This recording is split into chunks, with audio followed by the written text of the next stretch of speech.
Bom, então é isso aí, pessoal. Pastor Tiago, professor de teologia. Você está no nosso canal, o canal Praxis Teológica, a sua opção teológica no YouTube. Eu vou chamar nossa vinheta e já retorno para nós entrarmos no assunto de hoje.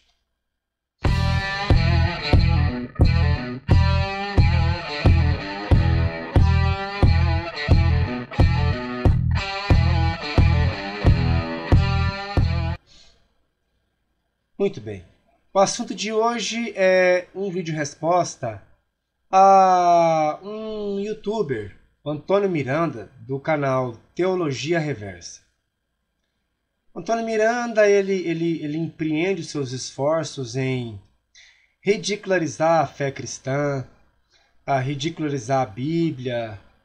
Ele vem com ofensas, com zombaria, com brincadeiras, a respeito daquilo que envolve Jesus, envolve Deus, envolve a fé cristã, a estrutura religiosa do cristianismo, etc. e etc.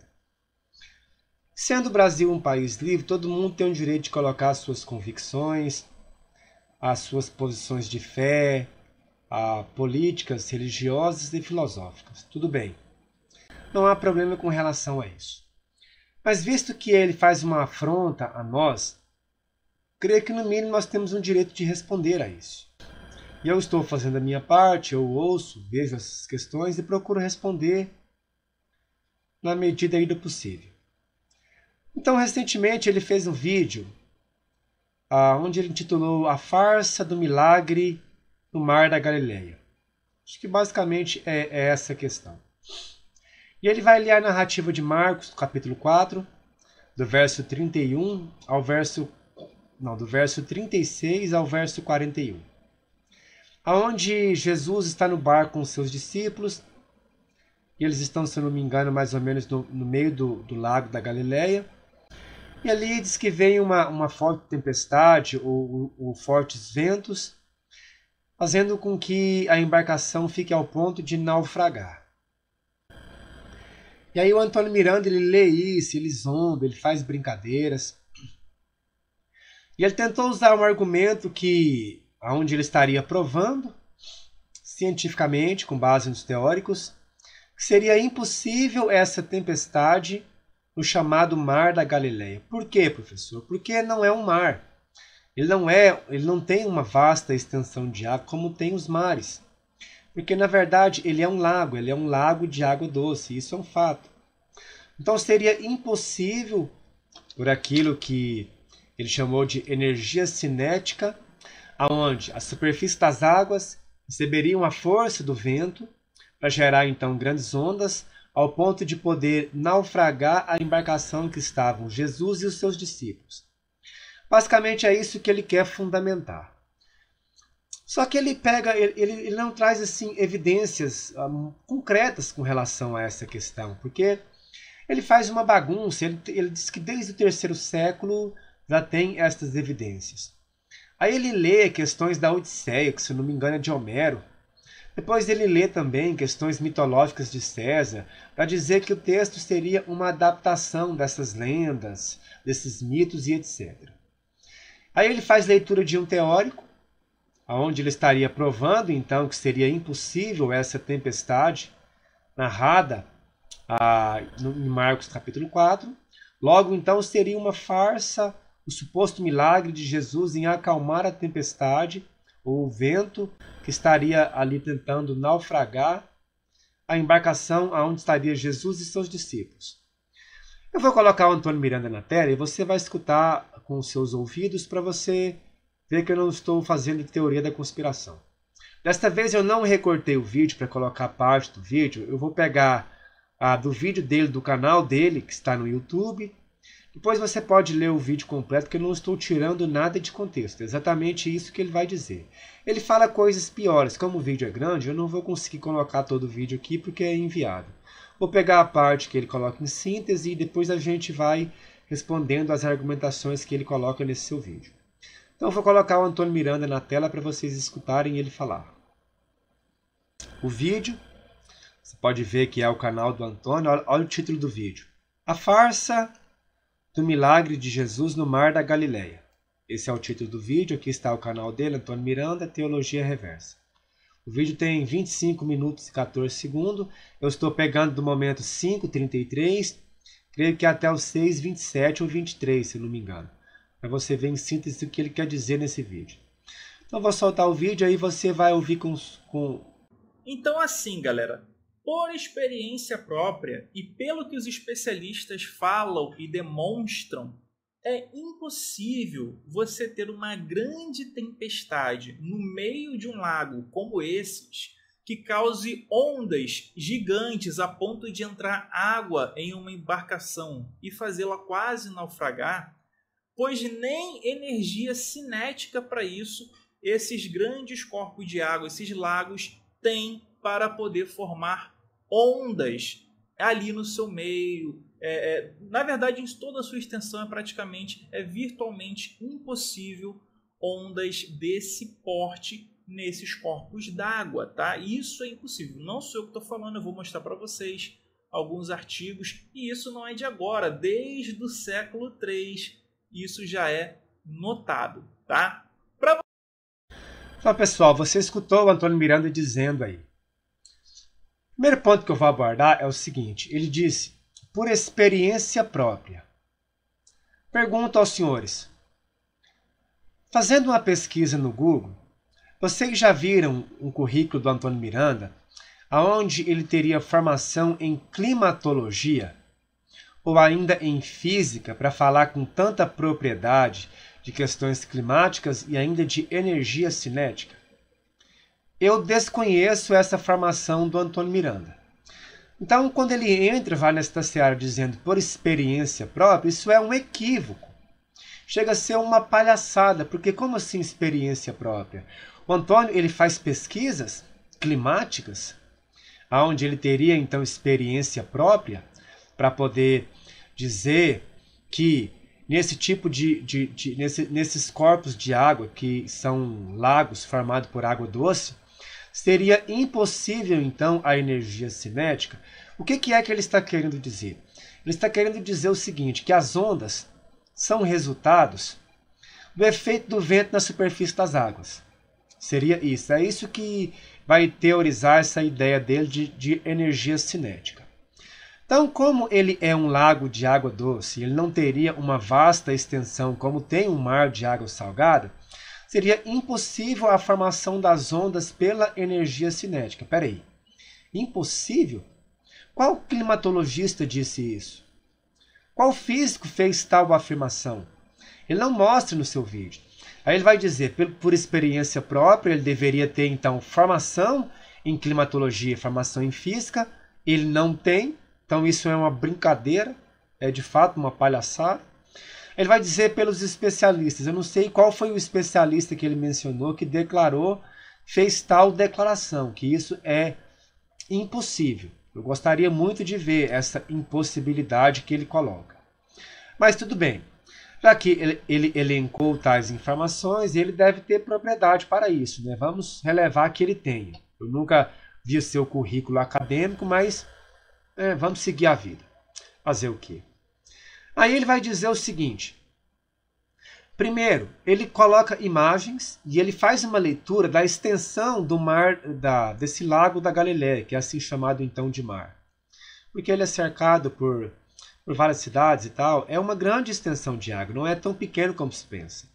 Então ele tenta ridicularizar dizendo o seguinte, que pela extensão e por ser um lago de água doce, não teria essa força, não teria essa energia cinética nesse lago capaz de formar aquela tempestade que vai ser narrada no capítulo 4, do verso 36 ao verso 41 do Evangelho de Marcos. É isso que ele está querendo, é isso que ele está dizendo aí no seu vídeo. Mas será que realmente a coisa é assim? Primeiro, nós teríamos que pensar o seguinte. De que tipo de embarcação a narrativa está falando? Precisaria, aí o segundo ponto. Era preciso grandes ondas para afundar a embarcação que está no contexto da narrativa? São dois pontos que a gente precisa levantar. Para responder esses dois pontos, eu vou colocar as imagens e vou colocar também a fundamentação, para você ver que é perfeitamente possível. Então eu vou colocar nas imagens e a gente segue aqui refutando o ateu Antônio Miranda, que agora, além de ser especialista Vou repetir, especialista em teologia reversa, agora também ele é climatologista e é físico. Vai falar assim com tanta propriedade de clima e de energia cinética.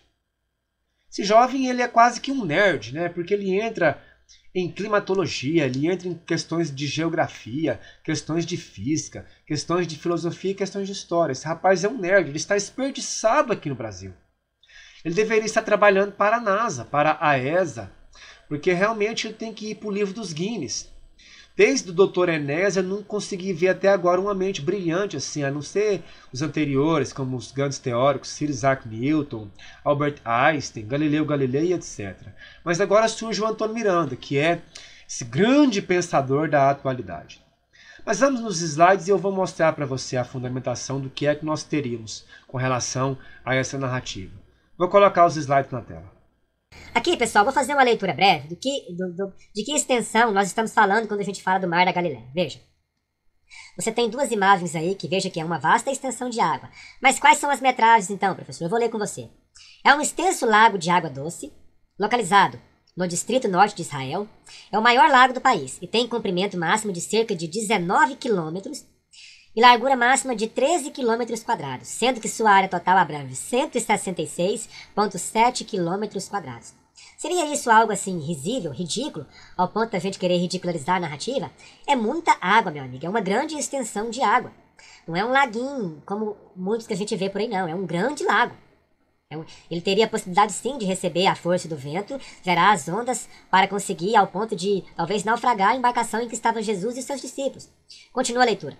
O seu afluente principal é o Rio Jordão, que vem do Monte Hermon e de Cesaré de Filipe, que também é o seu afluente, seguindo depois para o Mar Morto. Então veja, olha só para você ver nas imagens. É uma vasta extensão de água. Para a tecnologia da época de Jesus, em que as embarcações eram de madeira e você tinha que remar, então nós estamos falando de algo grande. Não é algo tão ridículo como ele tenta colocar, não. Vocês perceberam? Porque ele faz entender como se o barco fosse um Titanic da vida. Ou uma grande embarcação que demandasse uma grande força da natureza, um grande fenômeno, e não é. Você vai ver que é um barco pequeno, que eu vou apresentar nas imagens a seguir agora. Olha só para você ver nas imagens. Aqui está. Essa é a imagem de um barco que foi encontrado no Lago da Galileia. Aí eles estão escavando para tentar retirar esse barco que estava submerso aí em lama. Eles vão depois trabalhar para tentar minimizar o máximo de estrago e tentar, de certa forma, resguardar alguma coisa desse achado. Vamos seguir nas imagens. Aí está eles trabalhando da melhor forma possível também para preservar o achado, que é esse barco. Olha só, depois de tratado, depois de trabalhado, ele fica assim. Então veja que não é uma grande embarcação, como se pensa, a ponto de ele não poder ser afundado por ondas formadas no Lago da Galileia. Ele está em um museu. A imagem seguinte mostra isso. Não seria o casco do barco, olha só. Isso não vai ter mais que 9 metros, eu acho. Eu vou fazer a leitura, mas você vai confirmar comigo, que não é mais que 9 metros. Vamos seguir. Agora aqui as informações a respeito desse achado arqueológico. A embarcação de cerca de 2.000 anos é uma combinação, segundo os especialistas, entre um barco de pesca e barco de transporte de passageiros, de um tipo que foi improvisado como nau de guerra em batalhas contra os romanos. Logo que a descoberta se espalhou, não demorou muito, e o barco bimilenar começou a ser chamado de o Barco de Jesus, por ser bem semelhante ao que os discípulos e o Messias utilizavam naquela região. Importantes passagens da Bíblia, como a que Jesus andou sobre as águas, ou aquela em que Jesus acalmou a tempestade, registraram o uso do barco na região. Após um complexo e longo processo de restauração, o barco foi finalmente colocado em um museu pequeno, no centro de Yigal Alon, no Kibbutz do Kinossar, onde está exposto à visitação. O barco tem sinais de que foi consertado muitas vezes. Há muitas peças de 12 tipos de madeiras diferentes, desde o pinheiro até mesmo o cedro do Líbano, comuns à região. E o Vilufan, um dos irmãos que descobriram o barco na lama, declarou que sempre soube que o Mar da Galileia, que seus pais o ensinaram a amar, um dia lhe daria um grande presente, e deu um legado trazendo algo especial para o mundo todo. O pequeno museu do Barco da Galileia, ou Barco de Jesus, é imperdível. Nele podemos ter uma ideia de como eram as embarcações descritas nos evangelhos de Jesus. Segue-se a leitura. O Barco de Jesus, ou Barco da Galileia, é sem dúvida alguma uma das mais importantes relíquias arqueológicas, encontradas na Terra Santa. Então veja, uma das mais importantes relíquias arqueológicas encontradas na Terra Santa. Tudo bem, o que tem isso, professor? Eu vou continuar lendo com você. na Terra Santa até os dias de hoje. Aí segue. Esta é a emocionante e inspiradora história da descoberta, escavação e conservação do antigo barco da Galileia, conhecido como o célebre barco de Jesus. Foi vivenciada por Moshe e Yuval Nufan, irmãos e pescadores do Kibbutz Kinossar, em Israel. Eles descobriram o antigo barco da Galileia enterrado na lama perto da costa do mar da Galileia. A descoberta do barco abalou o mundo arqueológico e espiritual. Nunca antes um barco tão antigo foi encontrado tão completo dentro d'água. Uma vez que o barco estava positivamente datado do primeiro século da Era Comum, Era Cristã ou ainda depois de Cristo, peregrinos de todo o mundo se reuniram para ver o barco, no qual poderia ter sido a mesma embarcação em que Jesus e seus discípulos navegaram no mar da Galileia. Agora, olha o comprimento do barco. O barco tem 9 metros de comprimento, 2,5 metros de largura e 1,25 metros de altura. Pode ter funcionado como uma balsa, mas suas medidas também se adequam àquelas usadas por antigos pescadores que utilizavam uma rede de arrasto lançada no mar, conforme descrito em Mateus, no capítulo 13, verso 47 e o verso 48. Você percebeu? Como assim não é possível uma tempestade no Lago da Galileia que fosse possível ao ponto de quase naufragar uma embarcação de 9 metros de comprimento por 2,5 de largura e 1,25 de altura? É um barco pequeno. Não é preciso muita força de onda ou de vento forte para poder naufragar uma embarcação dessa. Então não há nada assim de, digamos assim, nada que fuja à realidade da narrativa bíblica. É tranquilamente possível isso acontecer. Só que a gente precisava então ver se esse cenário ocorre no Mar da Galileia. Se realmente, como o Antônio Miranda está dizendo, que é impossível ter a energia cinética para causar ondas, ou se não. Vou colocar um vídeo agora na tela, em que você vai ver um vídeo que foi gravado no Lago da Galileia, para você ver as ondas que se formaram ali pela energia cinética. Ou talvez possa ter chovido antes, não sei, mas você vai ver as ondas que foram ocasionadas ali. Vou colocar o vídeo na tela e você acompanha comigo.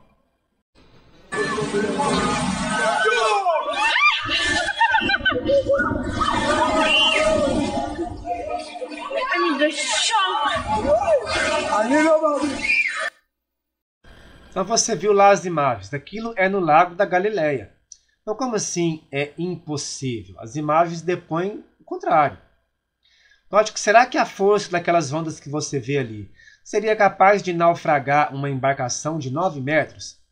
Com a tecnologia daquela época, embarcação de madeira, não muito avançada, como você viu lá, com reparos e etc. É provável que seja do mesmo tipo de embarcação. Então, ondas como aquela que você viu no vídeo seria capaz de derrubar, de naufragar uma embarcação no barco em que Jesus estava? Em que acontece aquele milagre? É claro que sim. E olhando para aquilo ali, causa medo? É claro que causa. Dá a impressão que é o quê? Que é uma tempestade.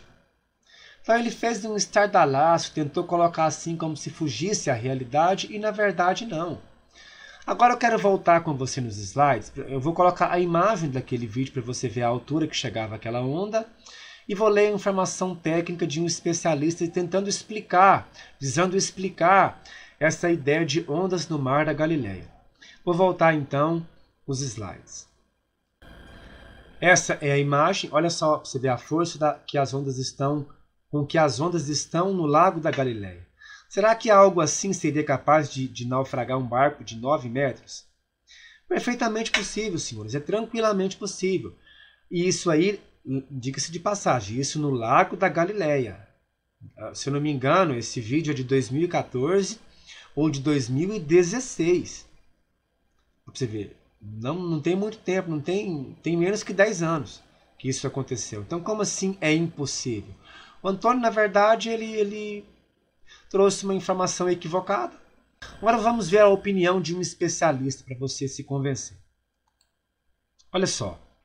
Origem das tempestades. O arqueólogo J. Gonzalez Echegaray explica por que, apesar de ser um lago, ocorrem tempestades no Mar da Galileia. O fato acontece devido ao lago estar em um ambiente montanhoso, especialmente no norte, onde o Hermon, com suas montanhas cobertas de neve a 2.750 metros, é visível da água em dias claros, e, acima de tudo, a profunda depressão da superfície deste lago, a mais de 200 metros abaixo do mar Mediterrâneo. Não muito distante, frequentemente cria instabilidade no clima, que normalmente é quente e calmo, que resulta na presença inesperada de um forte vento, que ondula as ondas, que às vezes podem exceder a 2 metros de altura. Você viu lá nas imagens, a altura que estavam aquelas ondas. Essas tempestades repentinas ocorrem especialmente no verão, no final da tarde, com ventos do oeste, geralmente não duram muito, enquanto no inverno podem fazê-lo com os ventos que descem das colinas de Golã, que são menos violentas, porém mais duráveis. Qual é a fonte? cpadnews.com.br, Universo Cristão. Aí qual é o título? Ondas enormes se levantam do mar da Galileia pela primeira vez em 30 anos. Essa é a fonte do vídeo, das imagens e também dessa imagem das ondas que eu mostrei para vocês. Isso aí sim é a imagem de um especialista. E não como o Antônio fez no vídeo, que ele tentou pegar lá a Ilíada de Homero, tentou pegar também mitologias envolvendo César. O que tem isso a ver com clima? O que tem isso a ver com o mar da Galileia?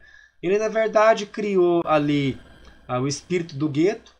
Ele saiu pela tangente porque ele está tentando dizer que a narrativa seria uma adaptação de obras anteriores, como a Ilíada de Homero ou questões vinculadas a mitologias de César. Nada a ver, tio. Tem que melhorar muito para desconstruir a narrativa bíblica com esse tipo de argumento. Por favor, se esforce um pouco mais, porque essa não colou. Não colou. Fez uma salada, uma mistura, e na verdade você não provou nada.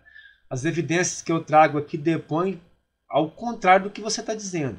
Mostrei um vídeo de ondas no mar da Galileia, mostrei a imagem, mostrei a explicação de um teórico, de um arqueólogo, com relação às ondas nesse lago da Galileia. Coloquei o tipo de embarcação que nós estamos falando quando a gente trata daquela narrativa. Então, na verdade, você foi refutado por mim, o cristão. Um cristão refutou o ateu, que agora é o grande paradigma da intelectualidade do momento, né? Essa liga racionalista agora, eles se acham os caras do momento. Eu estou refutando vocês. Então, depois, se você ver o vídeo, Antônio, se você quiser se esforçar mais, porque essa aí não colou. Para a gente encerrar, eu vou colocar para você agora o artigo que você pode ver as informações detalhadas para você ver que eu não estou mentindo. E olha para você ver as pessoas que estão nesse artigo. Eu vou colocar o artigo na tela e a gente vai avançar. Aí está o artigo. Note que é o artigo da Revista Latino-Americana de Estudos em Cultura e Sociedade. Qual é o tema? O Mar da Galileia em seus contextos de simbolismo. De Elizabeth Leia Spudbecker, Natália Lampert Batista e Augusto Rossini. Depois você pode pegar o 1, 2 ou 3 aqui. Vai estar na descrição do vídeo esse artigo, eu vou colocar. Você pode baixar o artigo e ler com calma para você ver a propriedade acadêmica que essas pessoas têm para produzirem esse artigo. Você tem aqui o resumo. Eu vou só mostrar por alto aqui o que aborda isso aqui. Introdução. O mar é uma grande extensão, tal, de água salgada, não sei o que. Você tem imagens que eles colocam aqui. Você vai ter o relevo, basicamente lá do declive do Jordão, o Hermon, a Galileia, o lago, a planície, etc. Então você pode fazer uma leitura mais minuciosa. Aqui nós vamos ter a foto de satélite do Mar da Galileia, seria isso aí. Mar da Galileia localizado nas cidades de Cafarnaum, Tiberíades, Magdala, Corazim e Betsaida. Ok? Breve contexto da religião do Mar da Galileia. Eles vão dizer, vou trazer o contexto bíblico, a Galileia no contexto bíblico. Aqui mais embaixo você vai ter o Mar da Galileia, a história e o turismo, é onde eles vão colocar aquele barco que foi encontrado, olha lá. 1986, o nível baixou e tal. Veja que eles vão encontrar uma questão. Eles vão encontrar aquele barco que eu coloquei para vocês. Pescavam no lago, tal. Descobriu um barco. Qual é o barco? Ministério do Turismo de Israel, 2013. Então vamos aqui, olha só. Aqui está o barco, o museu em que o barco foi colocado, para as pessoas terem acesso. Você vai ter informação técnica aí a respeito desse barco também. Você teria aqui a questão de turismo, fotos, imagens, tal e tal e tal e tal e tal. Cafarnaum, as cidades de Jesus. Então, por esse artigo você consegue ver informações detalhadas. Então perceba, pessoal, que eu trouxe evidências que refutam o que o Antônio disse, porque, vamos refrisar, o Antônio ele tentou nesse vídeo dar uma de autoridade no que diz respeito à climatologia, ele não tem informação nesta área. Física, para falar de energia cinética, ele também não tem informação nessa área. Questões geográficas, ele também não tem informação em geografia. Então a pergunta é, o que é que ele quer? Meu amigo, esqueça a Bíblia, esqueça o cristianismo, esqueça Jesus e vá pregar o seu ateísmo. Vá dizer para o seu público qual é a vantagem de ser ateu, porque é bom ser ateu. Qual é o resultado de ser um ateu? Creia em nada, não tenha nada, no final não há o que temer, viva a vida. Então vá pregar isso. E por favor, esqueça, para de deturpar o contexto bíblico, para de deturpar as informações, para de querer falar de coisas que você não tem propriedade para tal. Vou repetir, o Antônio Miranda não tem formação, não é um acadêmico nestas áreas, para querer entrar nestas áreas e achar que está refutando, que está provando alguma coisa. Ele não está provando nada. Isso é uma palhaçada o que ele faz. Palhaçada. Então procura outra coisa para fazer, meu amigo. Vá se afundar lá nos estudos do Fábio Sabino, nos cursos do Fábio Sabino, porque tudo tem origem ali. O Antônio é aluno do Fábio Sabino, pega os vídeos do Fábio Sabino, tudo para ele agora é farsa. A ressurreição de Jesus, farsa. Nascimento virginal, farsa.